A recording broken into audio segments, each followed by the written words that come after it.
नमस्कार के news India में आप सभी का स्वागत है। मैं हूं आपके साथ गरिमा वाजपेयी। बात करेंगे नेपाल में बाढ़ के तांडव की। जी हां, नेपाल के रसुआ जिले में भोटिकोशी नदी से आई अचानक भीषण बाढ़ ने भरी तबाही मचाई है। शुरुआती रिपोर्ट के मुताबिक तिमुरे और स्याफुब्रेसी समेत कई बस्तियां और बाजार इससे प्रभावित हुए हैं। अभी मृतकों और कुल नुकसान का आधिकारिक और स्पष्ट आंकड़ा सामने नहीं आया है। हालांकि 28 सुरक्षा कर्मियों के संपर्क से बाहर होने की रिपोर्ट है। नेपाली सेना के हेलीकॉप्टरों समेत सुरक्षा बलों को खोज एवं बचाव अभियान में लगाया गया है। बाढ़ का पानी आगे त्रिशूली नदी में पहुंच रहा है, जिसके चलते नीचे के इलाकों में भी हाई अलर्ट जारी किया गया है। प्रशासन ने लोगों से नदी किनारे के संवेदनशील इलाकों को छोड़कर सुरक्षित स्थानों पर जाने की अपील की है। वीडियो में दिख रहा मंजर वाकई भयावह है, लेकिन नुकसान और जनहानि को लेकर अपुष्ट दावों को तथ्य के तौर पर साझा करने से बचना बेहतर होगा। 50 कैलाश मानसरोवर यात्रियों के संपर्क टूटने और 12 लोगों को हेलीकॉप्टर से बचाने वाली जानकारी मिल रही है, लेकिन अब तक इस खबर की कोई पुष्टि नहीं हो पाई। ताज़ा रिपोर्ट्स की माने तो रसुआ के स्याफुब्रेसी, टिमुरे और आसपास के इलाकों में व्यापक तबाही का राहत बचाव अभियान जारी है। नेपाल के रसुआ जिले में भोटिकोशी नदी में आई अचानक भीषण बाढ़ ने स्याफुब्रेसी, टिमुरे और आसपास के कई इलाकों में बड़ी तबाही मचाई है।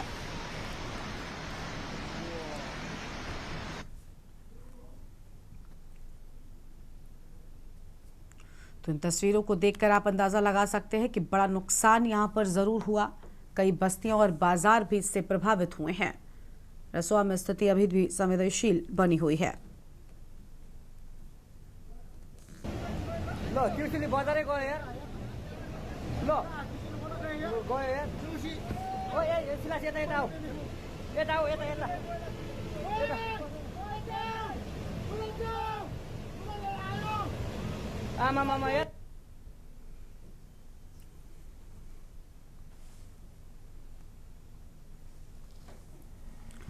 त्रिशूल नदी किनारे हाई अलर्ट जारी किया गया। अचानक आई भीषण बाढ़ ने तबाही मचाई है।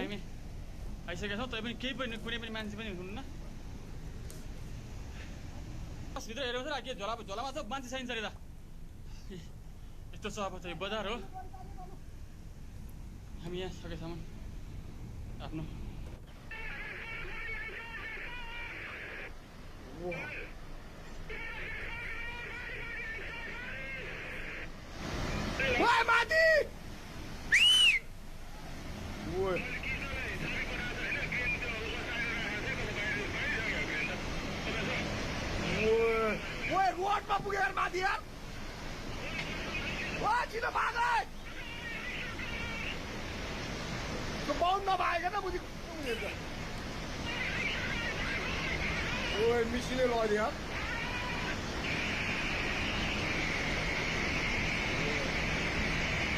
ओए पाए सब भत्क्यो यार ओए त्यो माथिको बाटोमा पुग्यो ओए मिसिने नै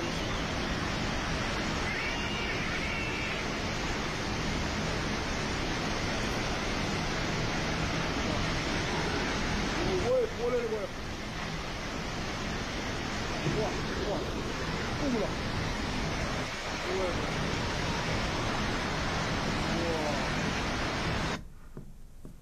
हेलीकॉप्टर से रेस्क्यू अभियान तेज किया गया। कैलाश मानसरोवर जा रहे 50 यात्रियों से संपर्क टूटा है। ये तस्वीर आपको हम दिखा रहे हैं। प्रशासन ने लोगों से अफवाहों पर ध्यान न देने की अपील भी की है। ल त्रिशुली बजारै गयो यार ल गयो यार ओ ए सिलास यता यता आऊ यता आऊ यता यता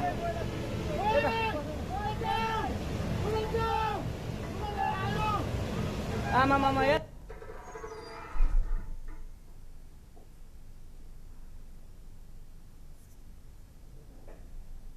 नदीको मेन बजार जुन चाइना हुँदै काठमाडौँ जाने बाटो उद्धारका लागि हामी आगे बढ़ेंगे खबरों की ओर। श्रावस्ती से खबर। न्याय निर्माण में अनियमितता का आरोप। निर्माण कार्य में पीले ईंट का हो रहा प्रयोग। ग्रामीणों ने गुणवत्ता की अनदेखी का आरोप लगाया। ग्राम प्रधान और सचिव की मंशा पर भी उठे सवाल।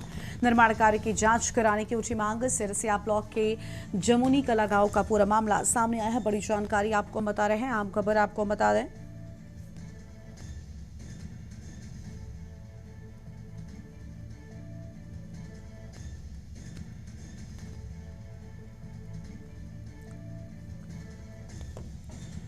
अहम खबर आपको हम बता रहे हैं श्रावस्ती से खबर। नाली निर्माण में अनियमितता के आरोप की बात सामने आई है। निर्माण कार्य में पीले ईंट का हो रहा प्रयोग, बड़ी जानकारी आपको हम बता रहे हैं। ग्रामीणों ने गुणवत्ता की अनदेखी का आरोप लगाया।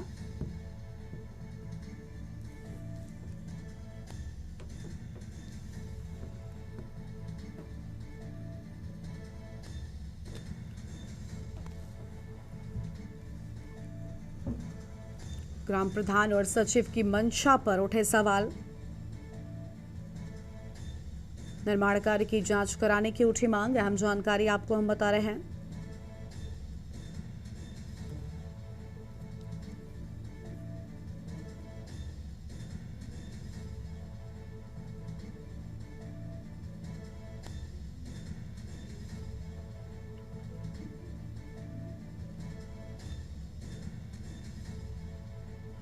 ग्रामीणों ने गुणवत्ता की अनदेखी का लगाया आरोप। अहम जानकारी आपको हम बता रहे हैं। ग्राम प्रधान और सचिव की मंशा पर उठे सवाल।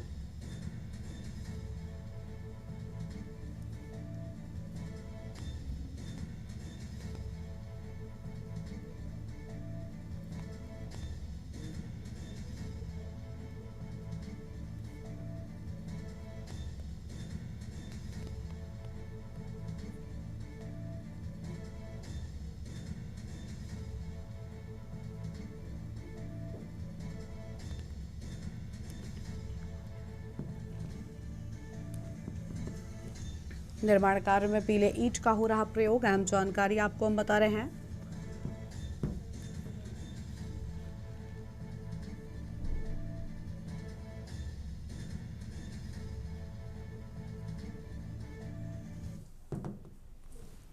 आगे बढ़ेंगे खबरों की ओर। बदायूं से खबर। अम्बेडकर प्रतिमा लगाने को लेकर पथराव मामला। प्रतिमा को लेकर 12 से 13 घंटे तक चला विवाद और एसडीएम बसौली पुलिस के रोकने पर भी नहीं माने। पुलिस के खड़े होने के बावजूद चबूतरा बनाते रहे। डीएमएसएसपी को बुलाने की जिद, नहीं आने पर हंगामा। एसडीएम, तहसीलदार, पुलिस की गाड़ियों पर पथराव की बात सामने आई है। आम जानकारी आपको हम बता रहे हैं।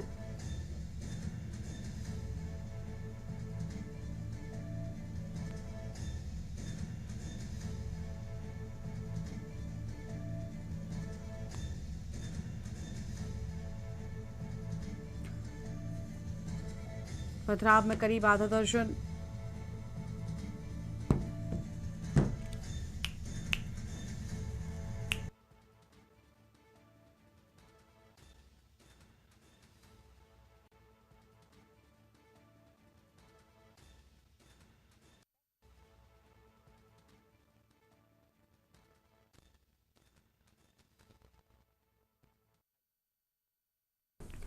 दुनिया भर में अमेरिकी वीजा पर अस्थायी रोक और गैरकानूनी तरीके से अमेरिका में एंट्री रोकने की कोशिश। दुनिया भर में अमेरिकी वीजा पर अस्थायी रोक और गैर कानूनी तरीके से आपको बता दें कि अमेरिका में एंट्री रोकने की कोशिश की बात सामने आई।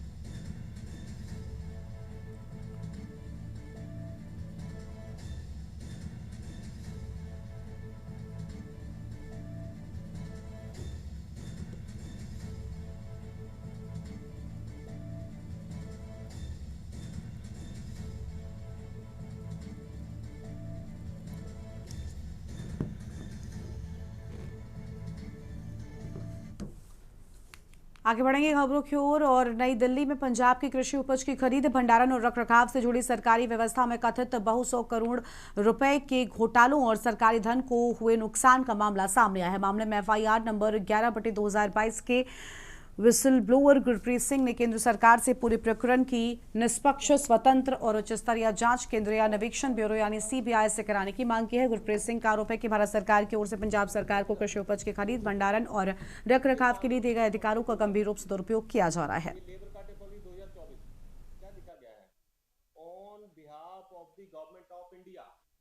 ये कहना चाहता हूँ कि सबसे पहले इन्हें नकेल डाली जाए, इन्हें रोका जाए केंद्र की तरफ से और सीबीआई की जांच होनी चाहिए, जो कि हमारा अधिकार बनता है।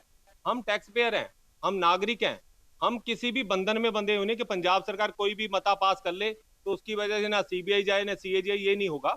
हम चाहते हैं सीबीआई इंक्वायरी हो, सीएजी ऑडिट करे और जो दूध का दूध पानी का पानी पूरी दुनिया के सामने, देश के सामने आना चाहिए। आपने गृह मंत्री का जिक्र किया था कि आपने समय मांगा है मुलाकात का, आप मुलाकात करेंगे मंत्रिमंडल में किसी मंत्री से? नहीं, ईमानदारी से हमारी अभी तक किसी से बात नहीं हुई, किसी से मुलाकात नहीं, कोई हमने लिखित नहीं मांगा, पर हम आपकी तरफ से एक मैसेज देना चाहते हैं, हम कोशिश करेंगे, लिखित हम मांग रखेंगे, देखते हैं उसमें आगे क्या होता है। भारत का मिलेनियम सिटी कहे जाने वाले गुरुग्राम की तस्वीर बारिश होते ही बदल जाती है। तेज बारिश के बाद शहर के कई इलाकों में सड़कें पानी से लबालब नजर आती है। जगह जगह हुई जलभराव यानी वाटर लॉगिंग की वजह से लोगों को आने जाने में परेशानी का सामना करना पड़ता है।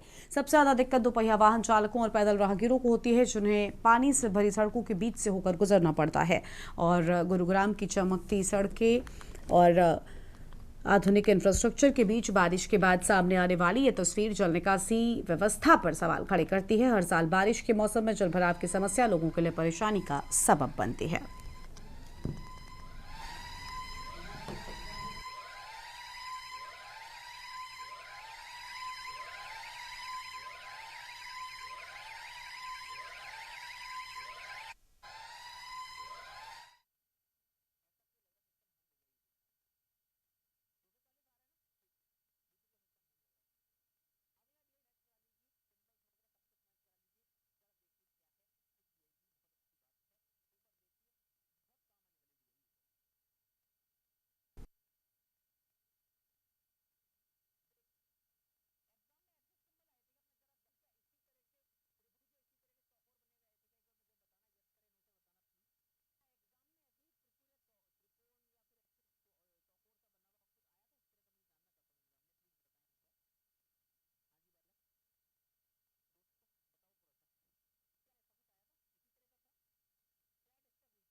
फिरोजाबाद में जश्न ईद मिलादुन्नबी के मौके पर थाना दक्षिण क्षेत्र स्थित शाही मस्जिद से जुलूस मोहम्मदी निकाला गया। जुलूस में बड़ी संख्या में अकीदतमंदों ने बढ़ चढ़कर हिस्सा लिया और पैगंबर इस्लाम हजरत मोहम्मद की सीरत, अमन, मोहब्बत और भाईचारे का संदेश दिया। जुलूस के दौरान इमामों और उलमाओं का सम्मान एवं इस्तकबाल किया गया। आयोजकों के अनुसार जुलूस को धार्मिक स्वरूप देते हुए राजनीतिक व्यक्तियों को इससे दूर रखा गया और अकीदतमंद इमामों के पीछे पैदल चलकर अनुशासन बनाए रखते हुए निर्धारित मार्ग पर आगे बढ़े। हाफिज दबिश ने बताया कि जुलूस के दौरान शासन प्रशासन की गाइडलाइन का पूरी तरीके से पालन किया गया, जिसके चलते जुलूस निर्धारित पैदल रूट पर शांतिपूर्ण तरीके से आगे बढ़ता रहा। वहीं सुरक्षा व्यवस्था को लेकर थाना दक्षिण प्रभारी महफूज मौके पर मौजूद रही। पुलिस ने निर्धारित रूट पर जुलूस को व्यवस्थित तरीके से आगे बढ़ाया और पूरे परिसर में निगरानी करते हुए जुलूस को शांतिपूर्ण ढंग से संपन्न कराया है।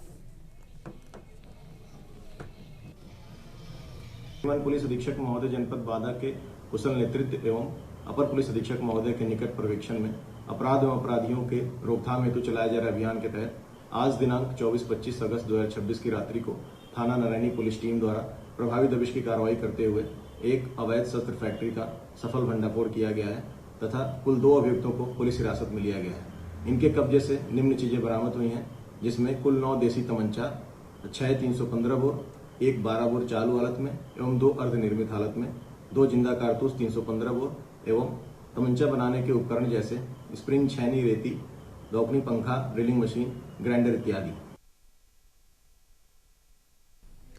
उत्तर प्रदेश के बांदा में नारायणी पुलिस ने अवैध असलाहा फैक्ट्री का भंडाफोड़ करते हुए बड़ी कार्रवाई की। पुलिस के मुताबिक ग्राम मोतियारी के बाहर एक घर में चोरी छिपे अवैध असलाहा बनाने का कारोबार चल रहा था। मुखबिर की सूचना पर पुलिस ने मौके पर छापेमारी कर घेराबंदी की और 2 आरोपियों को गिरफ्तार कर लिया है। तलाशी के दौरान पुलिस को बड़ी मात्रा में बने और अधबने तमंचे, कारतूस और असलाहा बनाने के उपकरण बरामद हुए हैं। पुलिस के अनुसार आरोपी घर में ही तमंचा तैयार करते थे और एक तमंचा करीब 7 से 8 हजार रुपए में बेचते थे। इन अवैध हथियारों की सप्लाई बांदा के साथ आसपास के जिलों में किए जाने की बात भी सामने आई है। पूछताछ के दौरान पुलिस को अवैध असलाहा सप्लाई नेटवर्क से जुड़े कुछ अहम सुराग भी मिले हैं। अब पुलिस इस नेटवर्क से जुड़े अन्य लोगों की तलाश में जुटी हुई है। पुलिस अधीक्षक महोदय जनपद बादा के कुशल नेतृत्व एवं अपर पुलिस अधीक्षक महोदय के निकट पर्यवेक्षण में अपराध एवं अपराधियों के रोकथाम हेतु चलाए जा रहे अभियान के तहत आज दिनांक 24-25 अगस्त 2026 की रात्रि को थाना नारायणी पुलिस टीम द्वारा प्रभावी दबिश की कार्रवाई करते हुए एक अवैध शस्त्र फैक्ट्री का सफल भंडाफोड़ किया गया है तथा कुल 2 अभियुक्तों को पुलिस हिरासत में लिया गया है। इनके कब्जे से निम्न चीजें बरामद हुई हैं, जिसमें कुल 9 देसी तमंचा, 6 315 बोर, 1 12 बोर चालू हालत में एवं 2 अर्धनिर्मित हालत में, 2 जिंदा कारतूस 315 बोर एवं तमंचा बनाने के उपकरण जैसे स्प्रिंग, छैनी, रेती, दौकनी, पंखा, ड्रिलिंग मशीन, ग्राइंडर इत्यादि। समाजवादी पार्टी के राष्ट्रीय अध्यक्ष अखिलेश यादव के 6 सितंबर को प्रस्तावित सहारनपुर के दौरे को लेकर सपा के भीतर सवाल उठने लगे हैं। इसी बीच सपा नेता साहिल खान का एक वीडियो सामने आया जिसमें वो अखिलेश यादव के प्रस्तावित कार्यक्रम को लेकर अपनी बात रखते नजर आ रहे हैं। साहिल ने कहा कि चौधरी साहब के परिवार की रैली है या राष्ट्रीय अध्यक्ष अखिलेश यादव की रैली है, जिसकी तैयारियां व रूपरेखा का जिलाध्यक्ष व कार्यकर्ताओं को भी नहीं पता। साहिल ने आगे कहा कि 2021 में अखिलेश यादव के कार्यक्रम के दौरान हम 12,000 लोगों के साथ तीतरों में पहुंचे थे और अपना पूरा योगदान दिया था। अभी जब राष्ट्रीय अध्यक्ष सहारनपुर रैली के लिए आ रहे हैं तो हम क्यों, उसकी जानकारी हमें नहीं दी गई। और कैराना सांसद इकरा हसन तक का भी बोर्ड पर से फोटो गायब है। इस सपा का युवा सम्मेलन है और उसमें सर्व समाज को हिस्सा बनाया जाना चाहिए।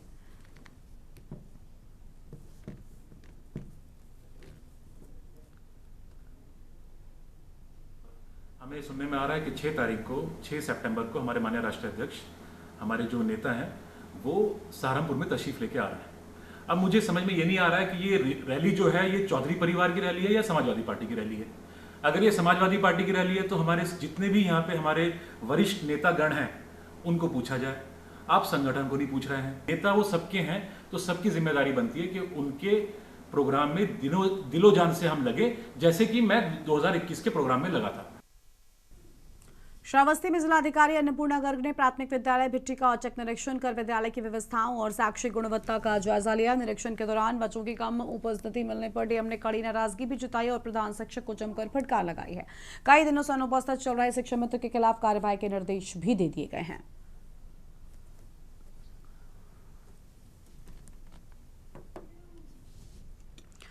अयोध्या से खबर, रामलला के प्रति अनोखी आस्था। चेन्नई से अयोध्या पहुंची महिला श्रद्धालु। रामलला के लिए 10,000 का दान, मंदिर कर्मचारियों के लिए 4 करोड़ का दान। ये बड़ी जानकारी सामने आई है।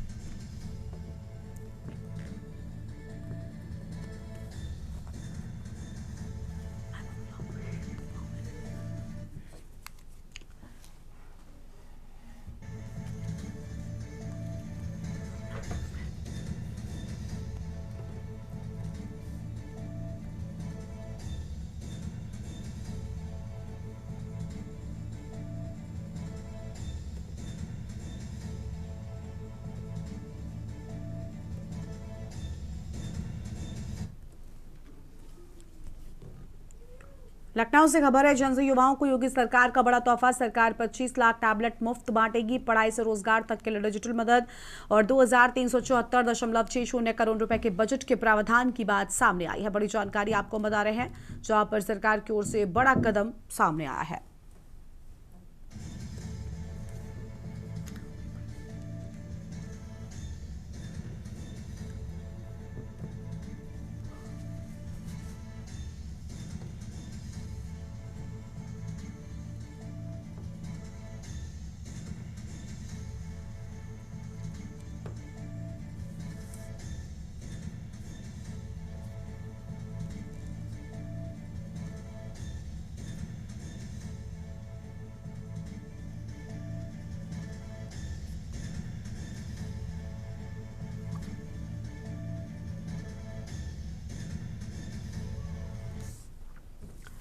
लखनऊ से खबर, जेपीएनआरसी को 30 साल की लीज प्राइवेट कंपनियों को सौंपने की मंजूरी। कैबिनेट ने लगाई फैसले पर मोहर। अखिलेश बोले सरकार है या फिर दुकानदार, बड़ा हमला अखिलेश ने बोला। लखनऊ से बड़ी जानकारी आपको हम बता रहे हैं। प्राइवेट कंपनियों को सौंपने की मंजूरी की बात सामने आई है।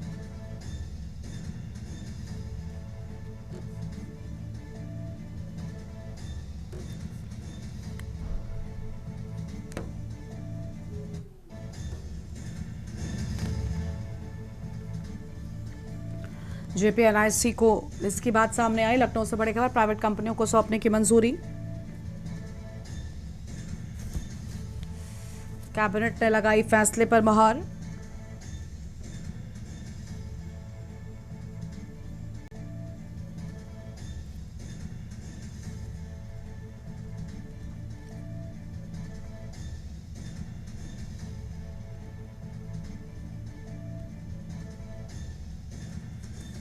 प्राइवेट कंपनियों को सौंपने की बात सामने आई, बड़ी खबर आपको हम बता रहे हैं।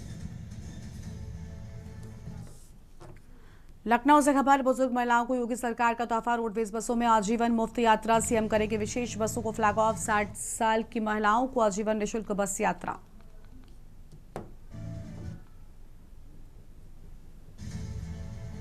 बुजुर्ग महिलाओं को योगी सरकार का तोहफा, लखनऊ से बड़ी जानकारी आपको हम बता रहे हैं। बड़ी खबर लखनऊ से,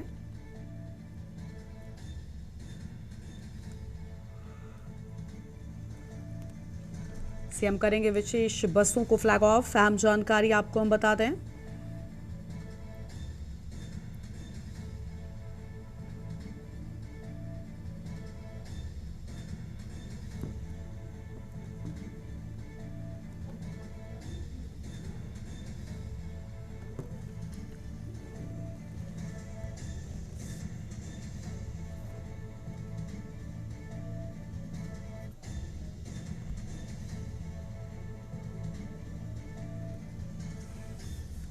लखनऊ से खबर, बुजुर्ग महिलाओं को योगी सरकार का तोहफा,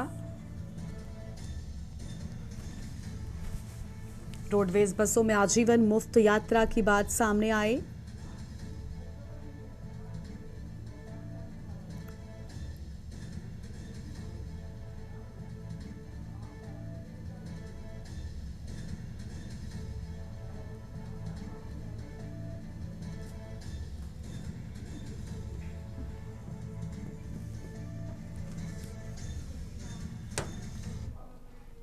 और इस बुलेटिन में इतना ही। तमाम बड़ी खबरों के लिए आप बने रहिए न्यूज़ इंडिया के साथ। नमस्कार।